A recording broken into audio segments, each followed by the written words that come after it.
Kali ini Isun akan menceritakan sebuah alur film yang berjudul In the Blood yang dirilis tahun 2014 yang menceritakan seorang perempuan jago bela diri yang menikah dengan pria anak dari konglomerat. Namun pada suatu hari ada kejadian yang menyebabkan suaminya diculik. Bukannya mencarinya, malah keluarga dari anak konglomerat tersebut menuduh istrinya sebagai penculik anaknya karena ingin menguasai hartanya. Baiklah, tanpa perlu berlama-lama lagi, yuk mari kita simak alur ceritanya.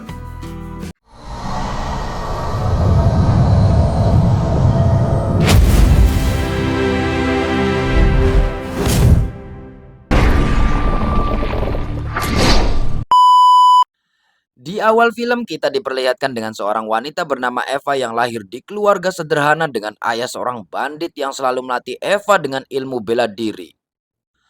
Saat berusia 15 tahun, ayahnya melatih dengan keras agar Eva menjadi gadis yang bisa menjaga dirinya.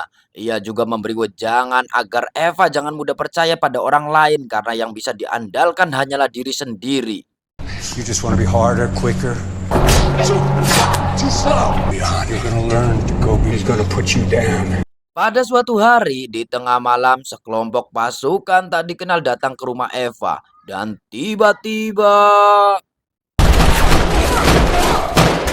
Ya, ayah Eva terbunuh di depan matanya. Sontak Eva melawan dan balik membunuh para pasukan tersebut.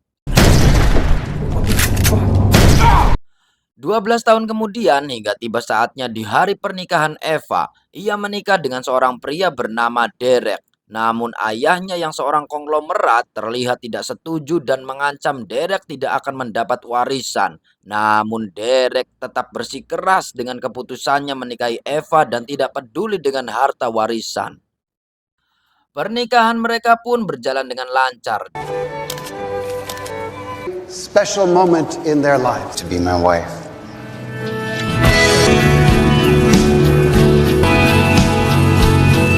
Derek dan Eva berbulan madu ke Pulau Karibia. Karena di pulau itu juga kakek Derek memiliki villa. Sampai ke villa, Derek menunjukkan foto-foto keluarganya.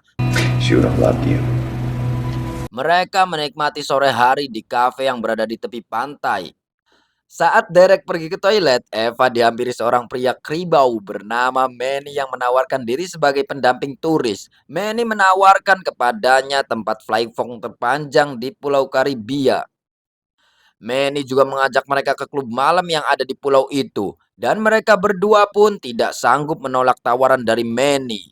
Oh, have you been to Cabo? The longest zip lines in the Caribbean. How about dancing? You guys like? But we can do both You'd things. love to? Yeah.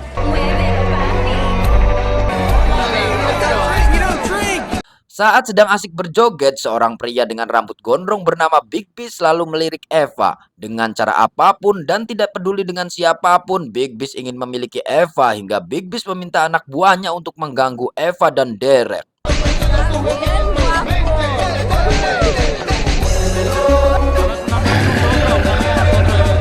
Big Beast pun menghampiri Eva dan terus merayunya. Dan tak diduga, Big Beast memukul Derek. Melihat hal itu, Eva tidak tinggal diam dan keributan pun tak bisa dihindarkan.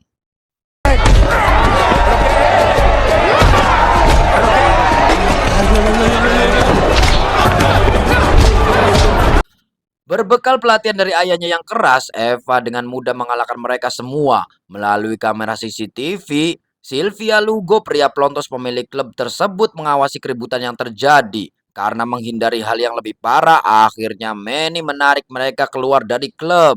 Let's go, Manny. Come on.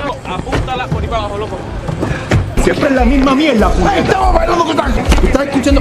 Te estoy diciendo, ya estoy que sea la última vez.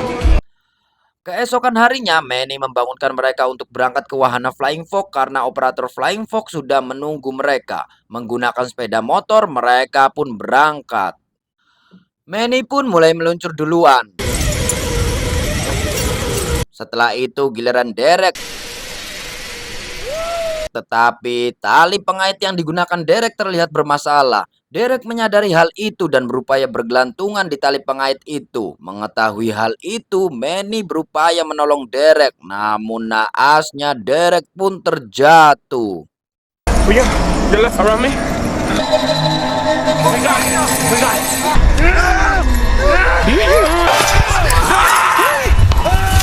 Dengan panik, Eva meminta operator untuk menelpon ambulans, sedangkan Eva sendiri pergi ke lereng gunung mencari Derek. Kemudian Eva pun menelpon ponsel Derek. Dari bunyi dering ponsel, Eva berhasil menemukan Derek dengan luka tulang kaki yang patah.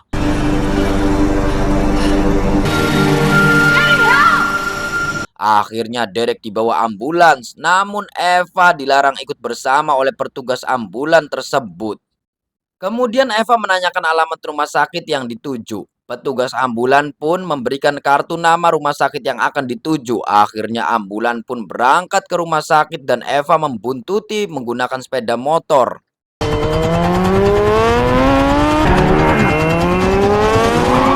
Naasnya di tengah perjalanan, Eva menabrak mobil jeep dan tertinggal jauh oleh ambulan. Akhirnya pengemudi jeep mengantarkan Eva ke rumah sakit yang dituju. Sesampainya di rumah sakit, Eva meminta petugas rumah sakit untuk memeriksa nama suaminya. Namun petugas rumah sakit itu menyatakan jika tidak ada pasien yang bernama Derek. They brought him here. He got in an ambulance and came here. Señor, pero no hay Derek. Tak tinggal diam, Eva mencari ke rumah sakit lainnya yang ada di pulau itu semua. Namun tak ada satupun daftar nama pasien atas nama Derek. Here by ambulance? No. Oh no. Derek Grant. No. Have you seen him? Eva pun menelpon Cindy, adik perempuan Derek. Kemudian Eva ke kantor polisi melaporkan suaminya telah hilang. Así que tiene que estar en... Keesokan harinya, keluarga Derek pun datang dan bersama-sama mereka pergi ke kantor polisi. Kemudian polisi memeriksa semua daftar pasien di rumah sakit dan klinik yang ada di pulau itu. Juga aktivitas kartu kredit dan panggilan ponsel Derek, namun nihil, bahkan ponsel Derek tidak bisa dilacak. Polisi juga menjelaskan jika di pulau itu banyak sekali pihak yang oportunis yang selalu ingin mengambil keuntungan dari setiap keadaan yang ada dengan persaingan yang ketat dan tidak sehat, terutama ke warga Amerika yang kaya raya. Bisa jadi Derek diculik, kemudian polisi meminta waktu 24 jam untuk mengembangkan kasus ini. Bersama polisi, mereka pergi ke tempat Flying Fox dan bertemu dengan pemilik wahana Flying Fox tersebut. Pemilik wahana itu menyatakan jika kemarin mereka libur dan menyangkal jika ada yang kecelakaan di hari itu. Kemudian terlihat operator. Eva pun langsung menghampirinya, namun operator mengaku tidak mengenali Eva. Sontak Eva pun langsung marah atas pernyataan operator tersebut. Kemudian polisi pun melerai pertengkaran mereka. Wasn't here, okay? You're scaring my clients. Please. Mira, no me fastidies tú. Saat kembali ke kantor, polisi mendapatkan video keributan di klub malam. Akhirnya polisi menginterogasi Eva dengan bukti video tersebut dan menduga Eva ingin menguasai kekayaan Derek. Jelas Eva pun marah dan memutuskan mencari Derek dengan caranya sendiri. You're not gonna look for my husband? I will. Let's go.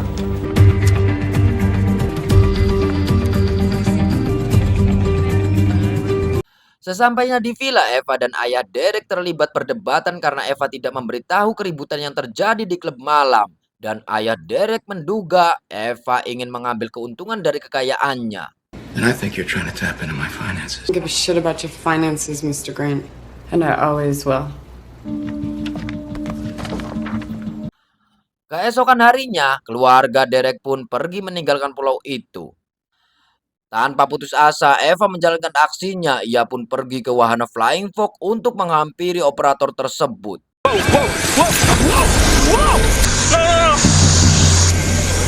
Sambil bergelantungan, Eva terus menginterogasi operator itu dan merekamnya dengan ponsel. Kemudian rekaman itu diserahkan ke kantor polisi. Namun pihak kepolisian malah menahan Eva dengan tuduhan penyiksaan terhadap operator dan Eva akan dibawa ke Puerto Rico dan dilarang keras memasuki pulau itu. Let's go find my husband.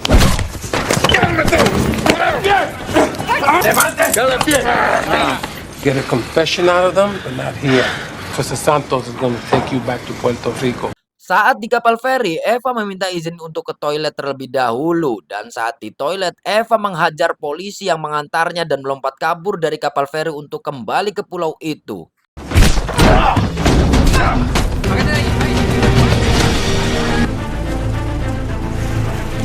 Pada malam harinya, Eva pun pergi ke klub malam untuk mencari Manny.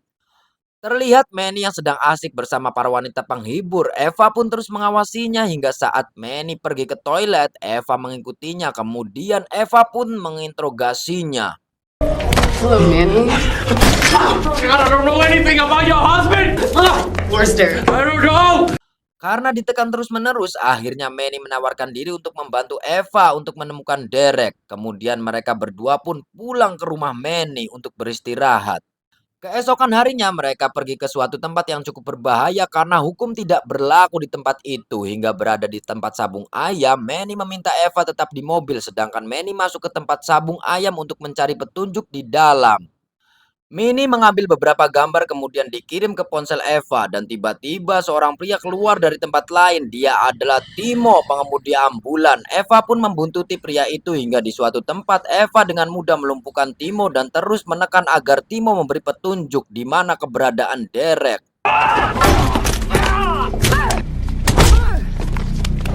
Where's my husband? No. Minutes. Okay. I don't know what happened after that, I swear. You're looking for Omar, not me. Akhirnya Timo mengucapkan satu nama yaitu Omar. Menggunakan ponsel Timo, Eva menghubungi Omar untuk datang ke tempat itu. Saat Omar datang, Eva langsung menghajarnya dan menanyakan keberadaan suaminya. Where's my husband? Namun Omar berhasil membalikan keadaan hingga saat Eva terdesak. Dengan terpaksa Eva menghabisi Omar.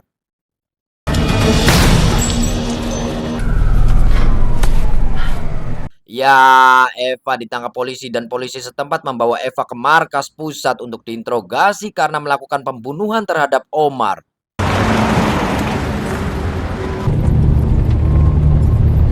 Namun jalan yang mereka lalui semakin ke pelosok dan sepi hingga di suatu tempat polisi dan rekannya menghentikan mobil, kemudian keluar membawa sekop dan menggali tanah. Eva pun berusaha melepaskan borgol dengan sedikit luka di bagian jempolnya hingga saat salah seorang polisi menghampiri Eva, ia langsung menyerang mereka satu persatu.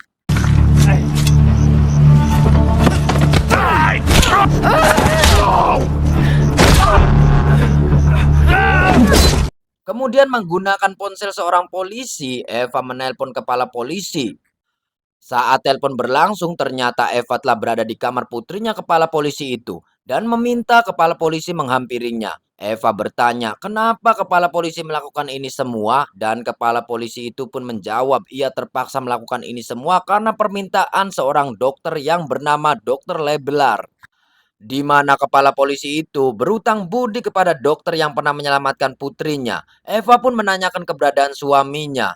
Kepala polisi pun menjelaskan jika dokter yang menyelamatkan Derek melakukan kesalahan saat menangani luka Derek hingga Derek tidak bisa diselamatkan. Karena itu dokter meminta untuk kepala polisi menutupi kasus ini karena kasus ini bisa berdampak ke rumah sakit yang bisa ditutup oleh pihak Amerika. Dan kepala polisi pun memohon untuk tidak membunuh di depan putrinya. Akhirnya Eva menghabisi kepala polisi itu di kamar mandi.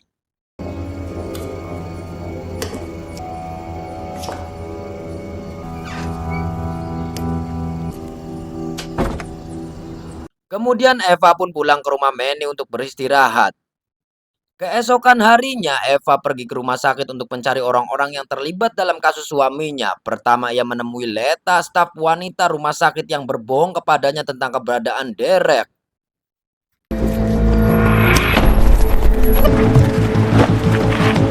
Berikutnya Dr. Leblar yang terus ditekan oleh Eva. Broken leg. I want to know how he died. I have no idea what. Really?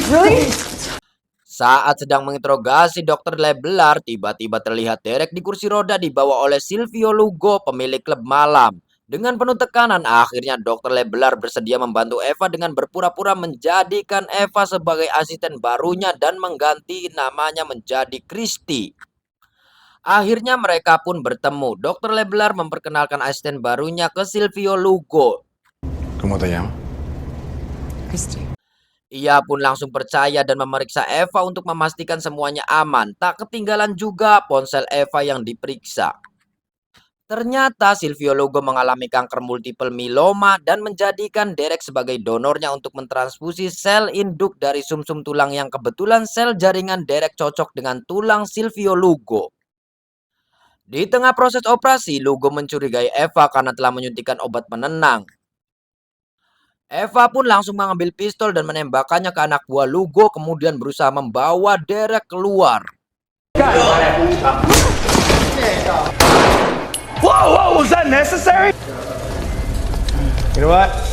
Namun di tengah usahanya, anak buah Lugo menyerang Eva dan Derek. Dan baku tembak pun tak bisa dihindarkan.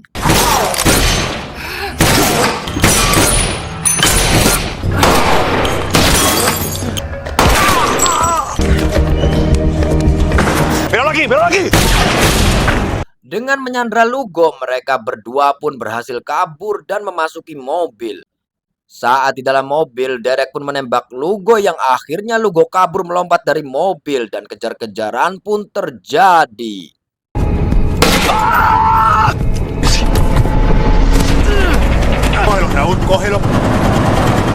Eva meminta bantuan kepada Manny dan dengan caranya yang sederhana, Manny dan tetangganya berusaha membantu Eva dan Derek.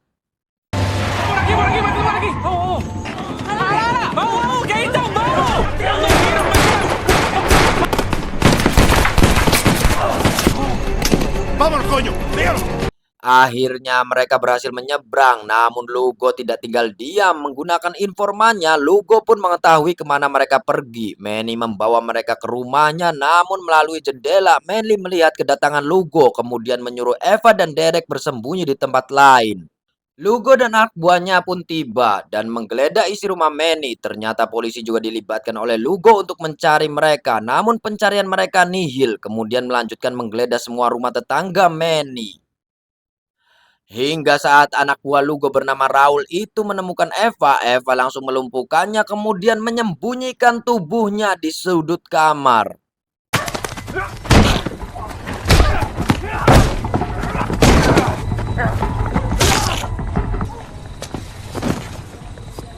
Salah seorang anak buah Lugo menemukan Raul yang tak berdaya. Tanpa basa-basi Eva menyerangnya. Kemudian Lugo menemukan Eva dan perkelahian pun tak bisa dihindarkan.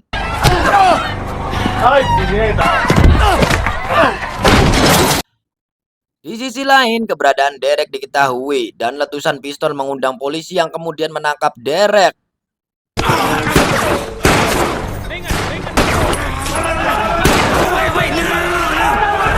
Di sisi lain terlihat Big Beast dalam perjalanan dan diketahui sedang terlibat persaingan bisnis dengan Lugo.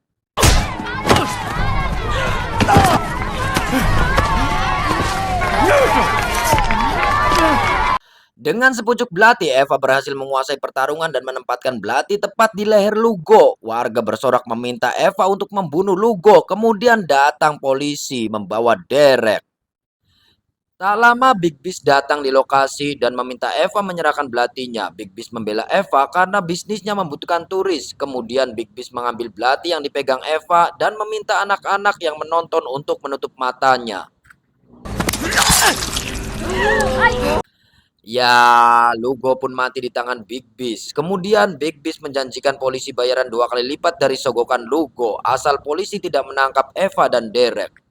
Setelah itu Eva dan Derek pun bersatu kembali membina rumah tangga yang bahagia dan film pun praga.